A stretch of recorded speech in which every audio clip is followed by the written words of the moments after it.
வாங்க இன்றைக்கி புதுசாக செய்கிறவங்களுக்கு உளுந்து வடை எப்படி செய்யறதுன்னு பார்க்கலாம். ஒரு டம்ளர் உளுந்து, 2 டீஸ்பூன் பச்சரிசி, 1 ஸ்பூன் துவரம்பருப்பு போட்டு ஒரு 4 மணி நேரம் ஊற வச்சுருக்கிறேன். எப்படி அரைக்கிறதுன்னு பார்க்கலாம். கெட்டி அரைச்சி எடுத்துக்கலாம். லேசாக கையை நனைச்சிட்டு இப்படி நல்லா தள்ளி விட்டுக்கலாம். அப்படி இல்லைன்னா கொஞ்சம் 2 ஸ்பூன் 3 ஸ்பூன் அளவுக்கு தண்ணி விடணும் கெட்டியாக இருந்தால். இதே மாதிரி ஒரு 10லேருந்து 15 நிமிஷம் நல்லா அரைச்சி எடுத்துக்கலாம். உளுந்து இந்த அளவுக்கு அரைச்சி எடுத்தாச்சு. அரைக்கும்போது தண்ணி கையிலே மட்டும் நனைச்சிக்கணும், ஜாஸ்தி விடக்கூடாது. அதுக்காக பத்தாமையும் இருக்கக்கூடாது, வடை கெட்டியாக போயிரு. வெங்காயம் 3 கட் பண்ணி வச்சுருக்கிறேன். வெங்காயம், கொத்தமல்லி தழை. நீங்கள் வெங்காயம் எவ்வளோ வேணுமோ அவ்வளோ கட் பண்ணி போட்டுக்கலாம். பச்சை மிளகாய் கட் பண்ணி வச்சுருக்கிறேன். நீங்கள் குழந்தை இருந்துன்னா 2 இடத்துல மிளகாய் போடாமல் எடுத்துட்டு அப்புறம் மிளகாய் போட்டு கலந்துக்கலாம்.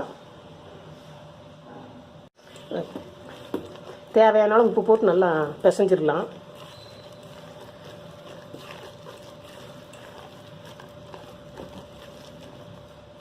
நல்லா பிசைஞ்சாச்சு. இந்த மாதிரி தண்ணியில் நனைச்சிட்டு கையில் போடுறப்ப இருந்தால் இப்படி எடுத்து போட்டுக்கலாம்.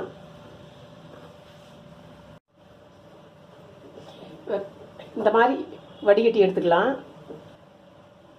இது வந்து புதுசாக போடுறவங்களுக்கு இந்த மாதிரி பயம் இல்லாமல் போடலாம். இப்படி ஒரு ஹோல் போட்டுக்கலாம்.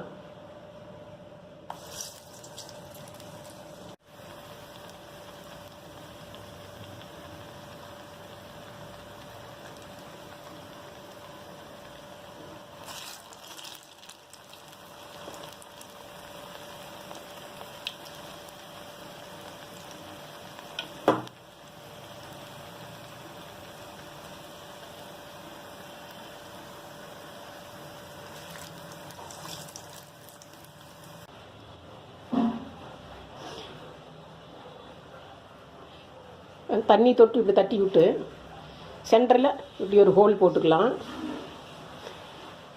அழுங்காமல் பாருங்க, இப்படி எண்ணெயில் இப்படி வச்சிடலாம்.